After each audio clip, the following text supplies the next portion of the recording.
Hi, my name is Rachel Hill. I'm a senior at Meredith and I'm an accounting major. And my thesis topic was Purchases in the Pandemic, the Influence of COVID-19 on the Spending Patterns of College Students. And I decided to choose this as my topic because we were living in a pandemic and I was having to make choices about what I was going to buy and how much I was going to save, especially during a time when I wasn't working. And I wanted to see what influenced some of my peers to do the same thing during this time. So I'm going to go through a little bit of an introduction. I'm going to go through some of my literature review, do a brief analysis of my research objective and methodology, go over my results, and have a brief discussion and conclusion. So COVID-19 hit the US hard starting in March 2020. Spending was curtailed for both necessities and non-necessities. There were financial issues that became the focus of the economy recovery. My study was used to investigate the effect of the pandemic on students' financial behavior. I sent a survey to Meredith students to analyze their spending versus saving. And obviously, students are facing an even greater challenge entering the workforce right now. So there's a lot of influences going on with what they're spending and what they're saving. My literature review and survey helped me to understand the students' behaviors more clearly. So one of my first literature reviews, 60% of millennials decreased spending due to the pandemic and 5% increased. The top four expenses of millennials is groceries at 40%, alcohol at 13%, restaurants at 8%, and health and beauty at 3%. 40% of millennials stopped making vacation plans for 2020, and 20% of them canceled previous scheduled trips. 50% of them were still eating takeout and order delivery. Although many did try to cook at the beginning of lockdown and even tried to recreate their favorite dishes from some of the restaurants around town, but grew tired of it and went back to ordering meals. This also did end up helping the economy because they were helping the businesses around them. So it's a win-win either way. The power of panic buying. So panic buying at the beginning of COVID-19 consisted of toilet paper, cleaning supplies, hand sanitizer, canned food, things like that. The four factors that influence panic buying is perception, fear of the unknown, coping behavior, and social psychology. There has never been a mass panic buying. There's never been mass panic buying on an international scale as what was experienced due to the COVID-19 pandemic. So hopefully we can learn from this.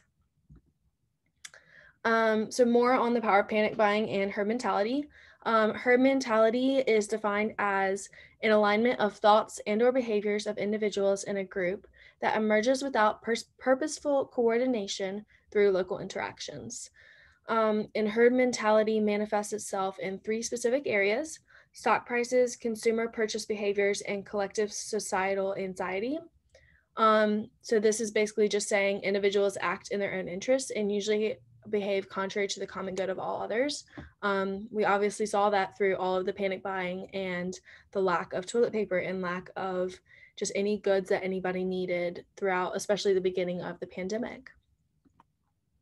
So my research objective, my study was created to analyze and understand how students spent or saved their money.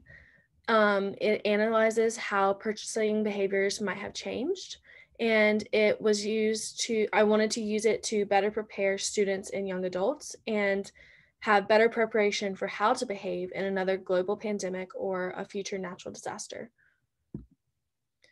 My methodology.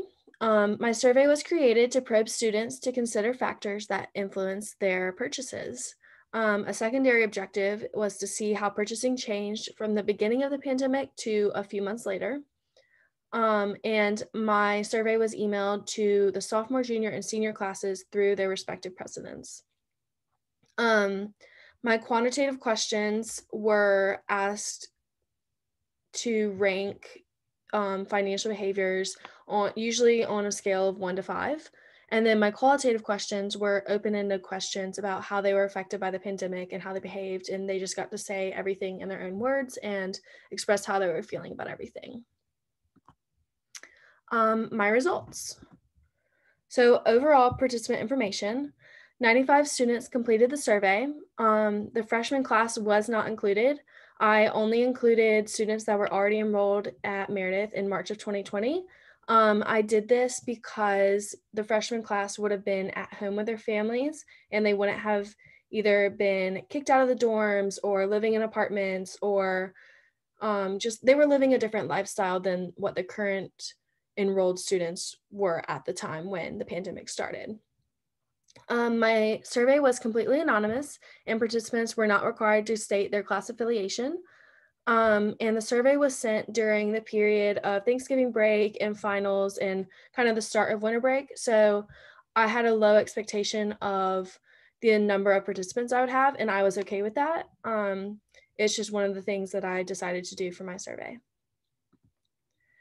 So my first graph, the question was asked, please look at the below categories and indicate whether you spend more or less on the item since the COVID-19 pandemic began.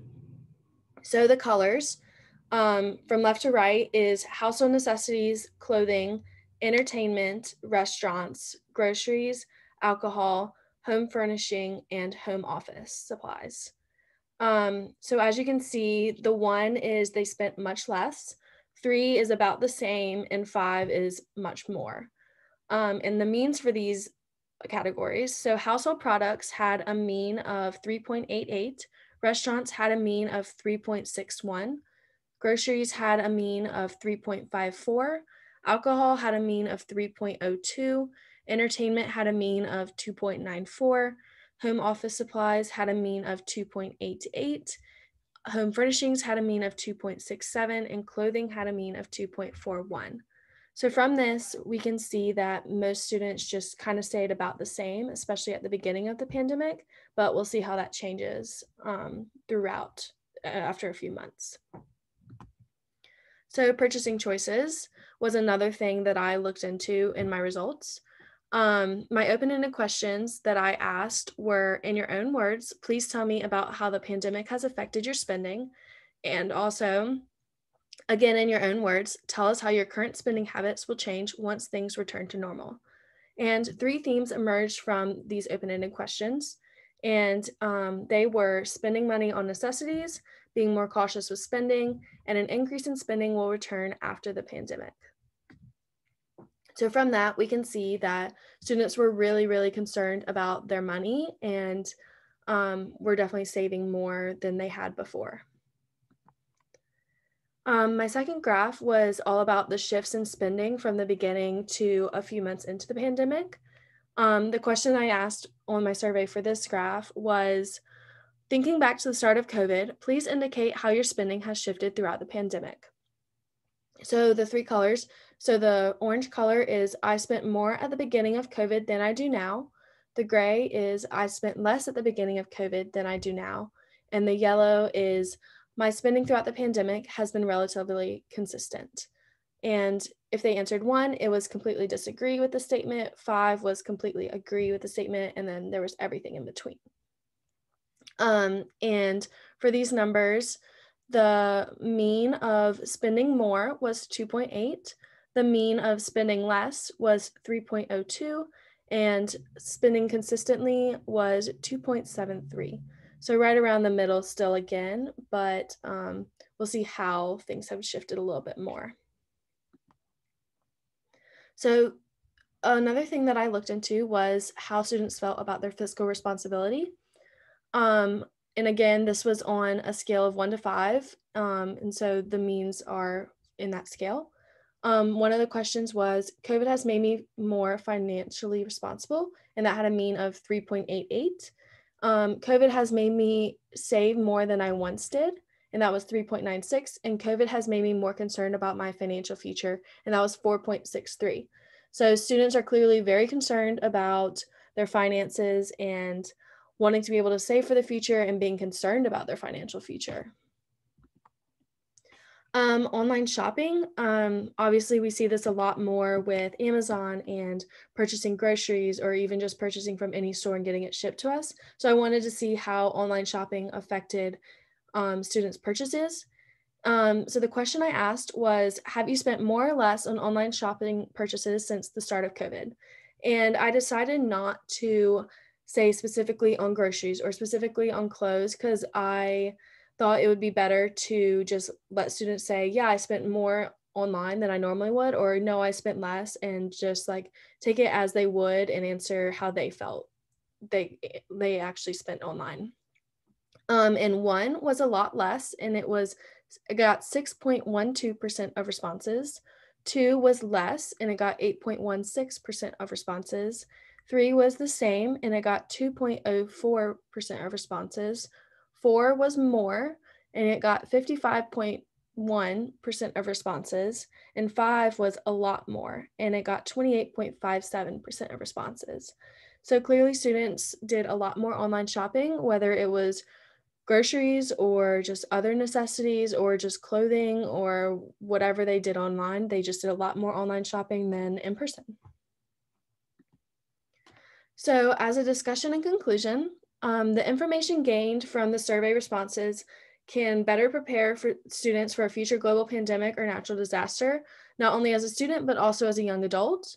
I think Meredith and other universities should implement more financial knowledge to help students take steps to become financially responsible. I know freshman year in our FYE class, we did a small financial project about writing down everything we bought during a month. And it was great seeing how much I spent during the month, but it didn't really help me learn how to budget or learn how to save or teach me about credit cards or anything else with financial knowledge. Everything else you kind of just have to figure out on your own. And I think that students should definitely be better prepared. Another thing that I took from this study was understanding students and their respective points of view could be the first step in generating readiness in anxiety-inducing events and getting every person to purchase consciously in a pandemic or natural disaster. Obviously, we have a lot of hurricanes or snowstorms or tornadoes and natural disasters like that. And every year we see the panic buying of milk and bread. And it's amazing that we still haven't learned not to do that. But I think if students are aware of the consequences of that, it might influence them not to be as quick and conscious to go and buy everything so quickly that they might need in case of an accident. And these are my references. Thank you.